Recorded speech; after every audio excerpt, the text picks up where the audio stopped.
It's pouring down with rain. You're not exactly in your teenage years, if I may be so respectful. Why are you here today? Personally, because I have a non-compliant car and I live in the suburbs, and I have a choice between buying a new roof because it leaks or buying a new car.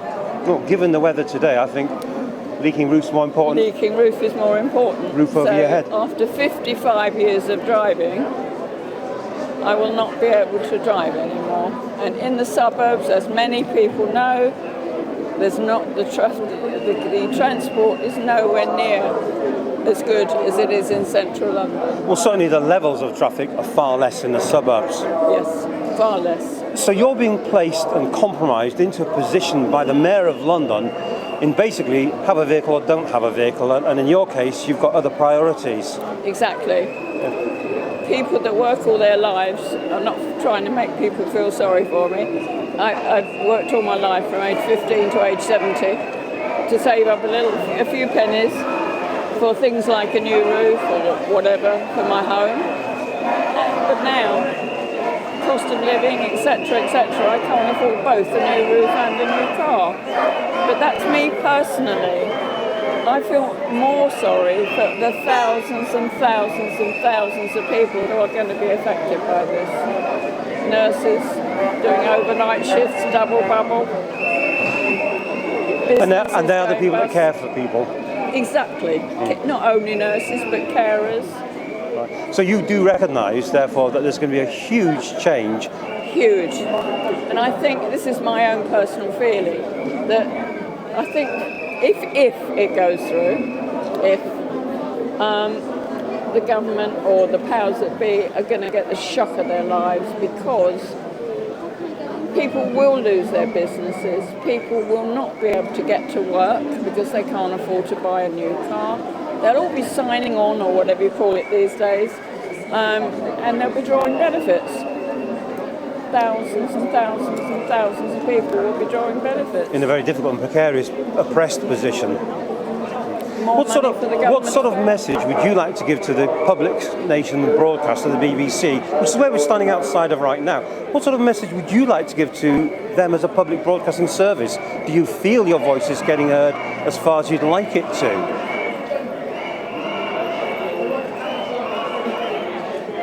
The practical blackout on the media is not allowing this to get through to people. People don't understand. We come up here and they say, what's it all about? Us from the suburbs, what's it all about? I don't understand. And the only thing that gets through to them is I quote the thing about the nurses doing shift overnight, 25 quid. Right. So presumably you're taking direct action. I mean, it's a cold, wet, windy day.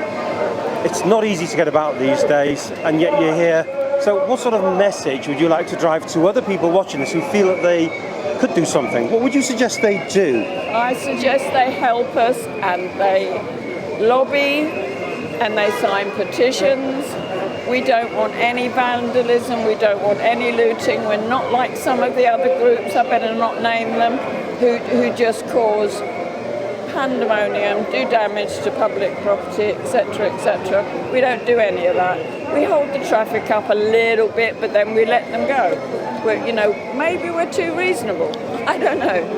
But my own son says to me, Mum, I'm worried, don't go up to London, you're going to get arrested. And I went, what are they going to do to me? Is it a worthwhile cause if they did stretch the law so much that as innocent a move as just simply saying, I don't want this, I want to speak out against it. If they arrested you for something as simple as that, would you still stand? Oh, I'd get arrested. What can I say? Look, thanks for sharing your views with us today. I'm sure they're the views of many people across the nation. Thank you. Thank you.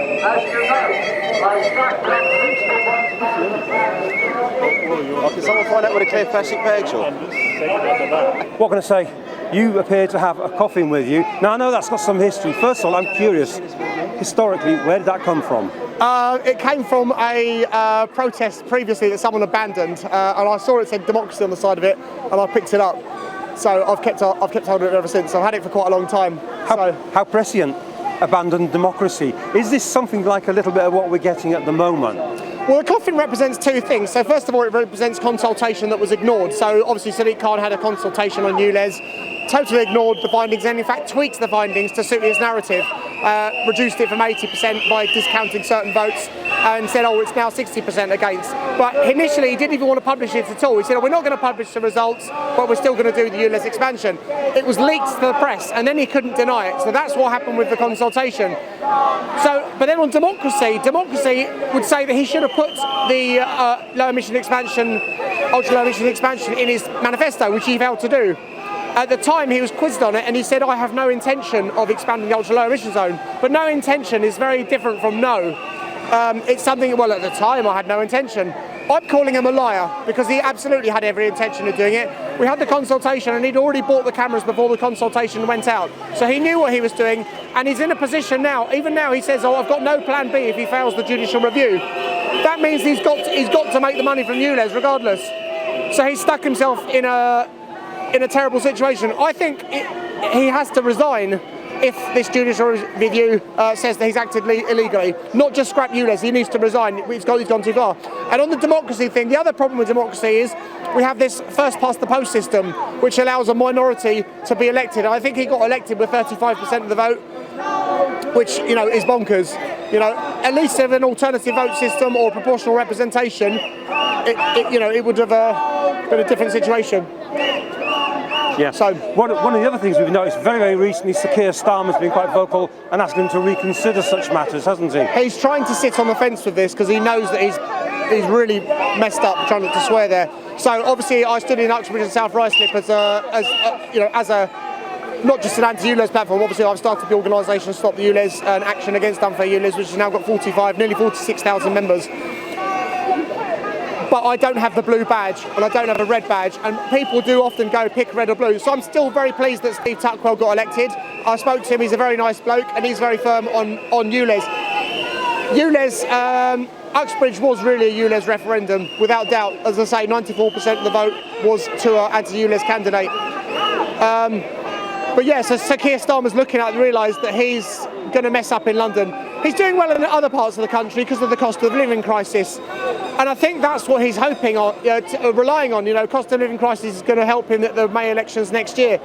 But in London, I think he realises he's screwed up. So he's trying to sit on the fence by saying, oh, well, you know, maybe you should reconsider it. What he should be saying is, Sadiq Khan, you've lied to the public, you're a thief, a legal thief because you're using the law to steal from people. You need to resign and you're dishonest. But he hasn't got the balls to do that, and that's why I think Labour is screwed, really. There is no Labour anymore. It's not for the poor people, it's not for the working class people, it's for the rich elites who've got vested interests. I mean, Sadiq Khan's getting 250 grand a year as the chair of C40 Cities. What's all that about? We didn't elect him as the C40 Cities chair. He's supposed to be the mayor of London. He's supposed to put Londoners first, not his vested interests and cash in his back pocket. Sorry. No, not at all. I mean, very, very eloquently, full of the facts and figures, and that should be enough to convince most people something is wrong with the policies that Sadiq Khan's been rolling out. Certainly of the fact that he's actually hidden matters, that he's actually purchased equipment even before they're going to vote. So these are very worrying facts for the public to consider. Oh, absolutely. And it just shows that he's totally dishonest. He doesn't have a care in the world about the people. And the thing is, what's also wrong is, other candidates who've spoken to him, also other members of the GLA who've spoken to him in meetings, he shuts them down immediately, won't let them speak. And there's this narrative that if you don't like ULEZ, you're against clean air.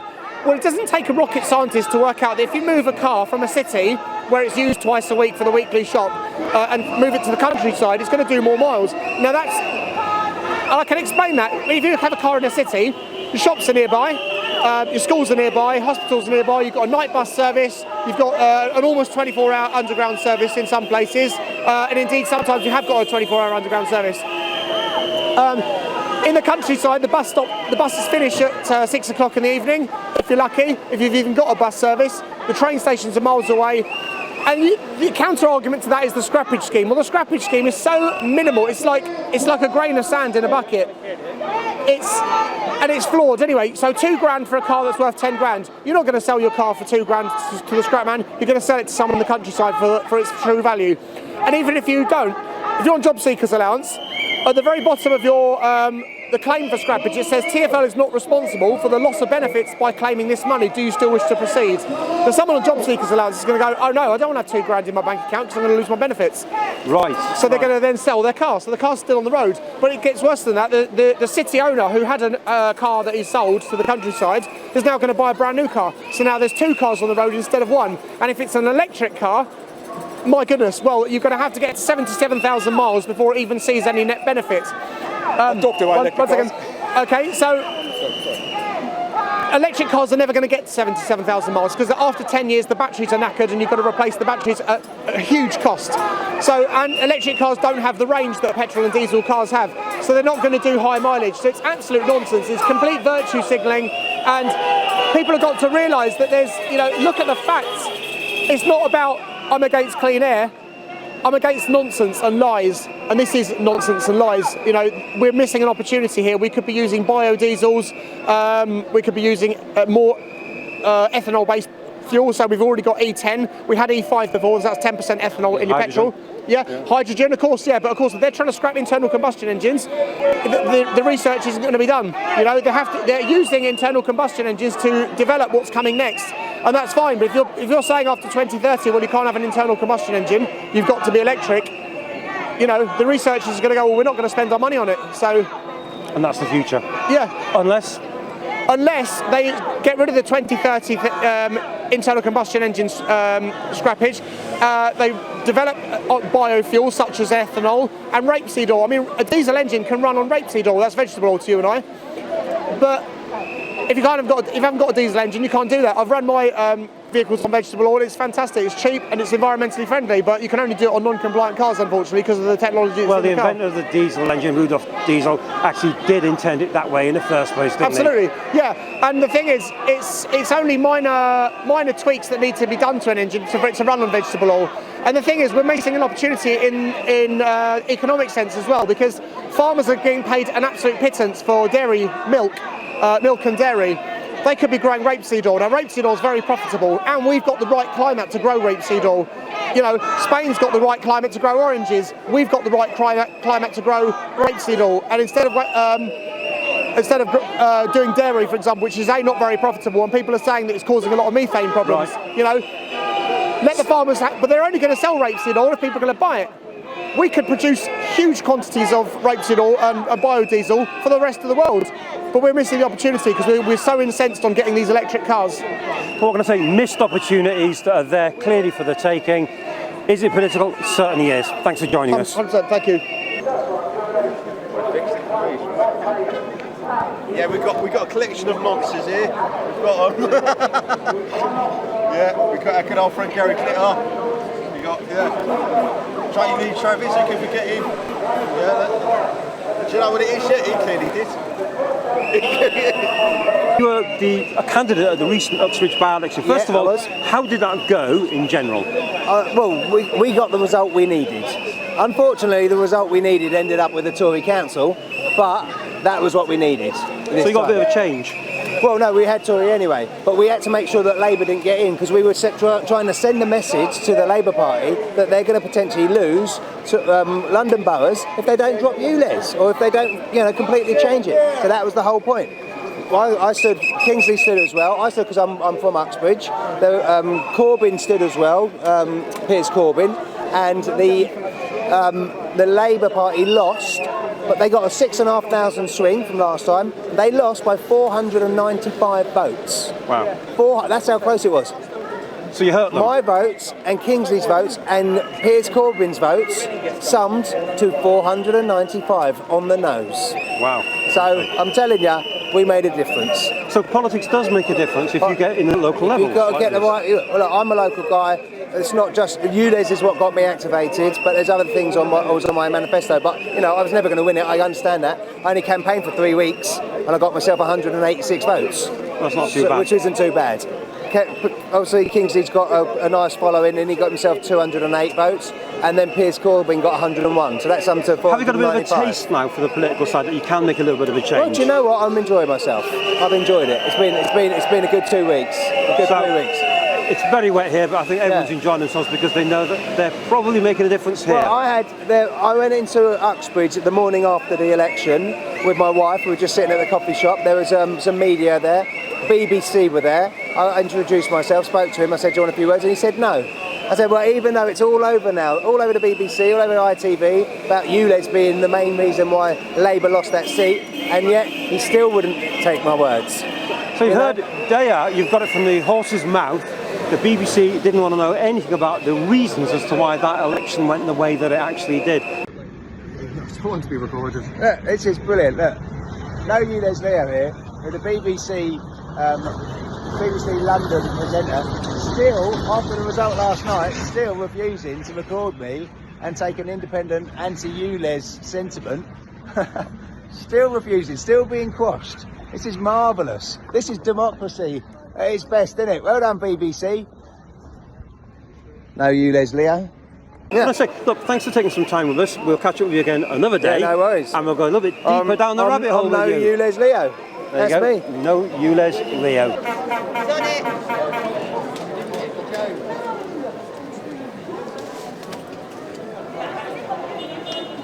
Good afternoon, sir. Okay, stop ULEZ, sack Khan. Very clear message. How far have you travelled today, sir? From Dartford. Now, why have you come from Dartford? Because I think it's totally unfair. I've got a non-compliant vehicle, so it costs me money to get from work every day. It's actually worth going to work in the first place. What's going to happen to you now financially if this comes in and is permanent? Well, it's going to cost me about £40 a month to actually drive to and from work every day, and it's kind of unviable, really. Are you going to go short on things because of this? I probably will do, yes. Now, how about yourself? You've come from Dartford as well, haven't you? How's it going to affect you? Well, I think life, down people, friends. Same problem? Yeah. So you're basically going to stand to make a big loss of money simply because Mr. Khan wants to do it. Exactly. Friends, Right. friends won't be able to go and see relatives because they've got to pay. Very lad, they're very popular. Obviously, a lot of people are supporting this around us.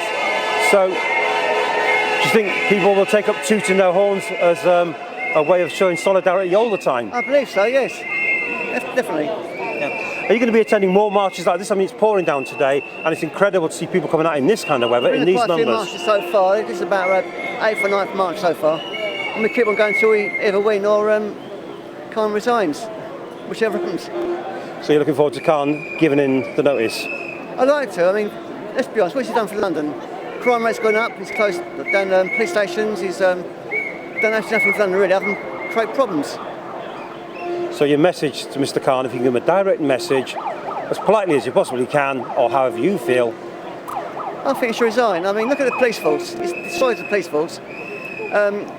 When they listened to Chris Dick resigning, I always thought the battery was top at the top. He's right at the top, therefore he should resign. He's in charge, therefore he should take the full responsibility.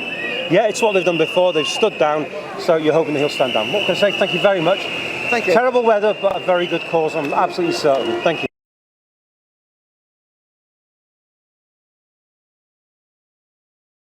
How far have you come today? Hillingdon. I'm actually in Hillingdon. Well, it's a little bit of a journey considering the weather. How many of these protests have you been to? All of them. All of them, every single one of them. Now, Yeah, what's motivating you? Well, actually, I drive an electric car, so I don't have to worry about it. But I just hate the way the politicians use the green issue to just earn money. That's what this is. ULEZ. So it's all about the money? It is, yes. With ULEZ, it's clear cut, you know, and it's a ridiculous amount of money to pay. And usually taxes are levied towards people who are rich, but this one is people who are less well off. A bit like a poll tax? Poll tax was never £4.5 a year. Well, yes, I'm telling you in principle. I mean, it affected everybody. I mean, I think even if you don't own a vehicle, that this ULEZ will affect you because if you indirectly it will, yes. Yeah, of course, yes. I mean, you can have your gardener coming with a van. You know, we can have someone who works as a builder. It'll kill them all. You know, really. So basically, everyone's going to be paying for this. That's right. In more than one way. And it's unfairly. I mean, you can have a tax. I mean, if it's reasonable, if they want it like a couple £100 a year, fair enough. But £4,000 a year, it's just ridiculous. Sir Keir Starmer's waded in recently in the last few days. Yeah. He seems to be a little bit unhappy about how it's going. He's worried about the Labour stronghold. Yes. What sort of message would you give to Sir Keir Starmer in order to make him see reason? Basically, you know, it is an anti-motorist policies, as if we don't exist. Everything is against the motorist. That's what. So would you say it's fair to say that Sir Keir Starmer, if he supports or doesn't take action as the Labour leader, he's actually encouraging this if he doesn't do anything about it? Well, if he doesn't do something about the anti-motorist policies, eventually there'll be a problem. You know, they will lose votes. Sir Keir Starmer, if you're listening or looking in at this, or anyone else connected to you, you want to have a really good think about people here who are solidly supporting these protests. Stanley, you as a politician, have a little think about that. Well, honestly, if you want to win the next election, you have to look after motorists as well as the cyclist. You know, it's biased towards non-motorists, and you've got to change some policies. What I'm going to say, thank you very much for sharing your views today. Appreciate it. Okay. I'm only going to talk to Susan here. I'm quite happy to give her the deputy mayor position. Look, Mark, usually we see you up in Islington, Hackney, down in Wood Green, but now you're right on the doorstep of the BBC, and right behind us is a covered-up sculpture. Oh, that's Jimmy Savile, ain't it? Is it? Oh, didn't you know? Listen, they've covered that up the way they're covering this up. You ain't getting no exposure from the BBC. But the reason I'm down here is because, all right, I'm normally down in Islington and all the other places, is because what they've done it in stages, where they've brought in all the LTNs and the cameras. We know can't give them £1.2 million. We got that via Freedom of Information Act back in January last year. So what it is, you do it in stages. He's got all the cameras in situ, all the roads, which have got the red lines, they're all TfL roads. He's expanding the ULEZ, join up the dots, all the cameras are going on, just change the software, and it's going to be pay per mile, road charging, whatever you want to call it, it's the same meat, different gravy, all over London. So it'll cost you whatever it is to go from A to B. And I know it's happening because my mate's nephew's been working on a pricing strategy for it. He told him that over West Ham towards the end of the season. So it's quite ironic, really. They've covered up Jimmy Savile, the way they've covered this up. We don't get no exposure. Maybe they're waiting for another nonsense case to appear. Maybe they are. Do you think they'll take any notice, or do you think they'll turn a blind eye to this? No, they're in Khan's back pocket. Of course they are. They're all out the same mould. And whenever there has been anything on the telly about ULEZ, whether it's about the recent elections in Uxbridge or whatever, it's always portrayed in a negative way. It's never give a positive side to it. I suppose the BBC thinks the sun shines out of Khan's derriere. Yeah. Well, there's another question I'd like to ask you, Mark. Today it's pouring down with rain. Yeah. There's a lot of elderly people, there are disabled people out here. Yeah. There's actually several hundred people here, which our camera will pan around and show viewers as we present this later. But the truth of the matter is, even though it's soaking wet, despite their impediments, there's a lot of people here. Do you need more people? Well, of course, providing we get the exposure, but you brought up a good thing there. Elderly people, disabled and everything, because these are the ones who are going to suffer. You've got too many people sitting indoors on their backsides watching EastEnders or whatever it is, rather than come out and do something about it. Spoke to my mate's wife over there. They've just put a barrier down in a road in Islington. The neighbour's going alarming. What are we going to do? What are we going to do? She said, well, I've been going on the demos. Where have you been? People have to get off their heiresses and do something about it. All right, quiet talking. It's no good moaning about it after the event. It's too late. You've got to stop it before it happens. If people are going to sit on the derrieres because they have no choice, some people are, unfortunately, what would you suggest they do? How could they be active in this? Email your MP. Thank you. Enough emails. It's going to get. They can't ignore it. Listen, freedom of information. When you get on the council's back, they hate that because they have to tell you the truth, which is how we found out about the 1.2 million Khan give Islington, and also how we found out about Khan financing the Stoke Newington Church Street closure, which when I was at one of these talk things back in November in Hawkey Hill in Woodford, I presented all this evidence to him, and the first words out of his mouth was, well, all this is funded by the government. He lied in front of about 300 people. So this is a bit of a hobby then of his, is it? He lies? I see a lot of signs around here and people are really, really discontented. What's the best thing people can do if they want to get rid of him? Well, first of all, we're so crooked he couldn't lie straight in bed. get rid of him. You've got to vote him out because, listen, he weren't daft when he ordered that £350,000 bulletproof Range Rover, was he? He knew it was coming. Before that, you had Ken travel on the tube. He was in the same car as him once. Boris was always seen around the Angel on his bike right up the street. That was a bat, but he, from the very beginning, has got this bulletproof thing. He knew what he was doing of. So, well, Mark, I can see there's a big demand for a big crowd over there, and I think you're going to join them, aren't you? Oh, absolutely.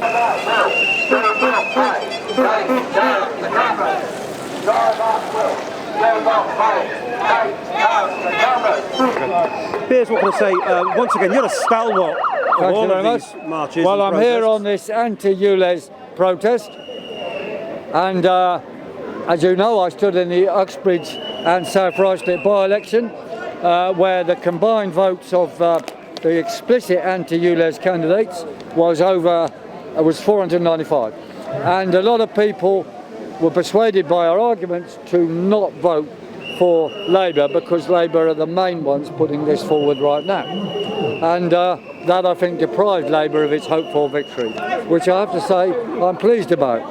Whoever won instead, that's actually irrelevant. The important thing was to stop Sadiq Khan's machine, and there's no debates in both Labour and Tory about what they're going to do. So our advice to people is now is the time like no other to drive in the existing congestion, existing ultra-low emission zone, and do not pay, and support all those campaigns to take down the cameras. So we say drive at will, do not pay, take down the cameras, and we can break ULEZ, break Sadiq Khan, and this will be a tremendous blow against New World tyranny. So now's the time, please. Drive and do not pay.